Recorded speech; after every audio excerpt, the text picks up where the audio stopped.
اگر آپ چینل پر پہلی بار آئے ہیں تو ابھی سبسکرائب کر کے بیل آئیکن پریس کریں اور رہیں باخبر۔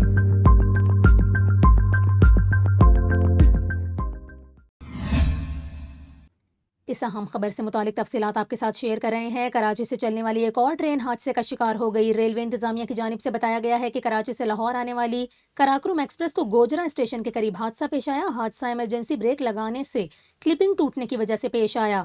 آپ کو بتائیں کلپنگ ٹوٹنے کی وجہ سے ٹرین 2 حصوں میں تقسیم ہو گئی۔ کراچی سے لاہور آنے والی قراقرم ایکسپریس حادثے کا شکار ہوئی۔ بتایا گیا ہے کہ قراقرم ایکسپریس کو حادثہ لاہور آتے ہوئے گوجرا کے قریب پیش آیا۔ ٹرین انتظامیہ کی جانب سے کہا گیا کہ حادثے میں تمام مسافر محفوظ رہے اور خوش قسمتی سے اس حادثے میں کوئی جانی نقصان نہیں ہوا۔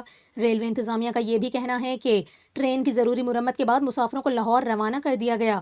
آپ کو بتا رہے ہیں کراچی سے لاہور آنے والی قراقرم ایکسپریس گوجرا اسٹیشن کے قریب حادثے کا شکار ہوئی۔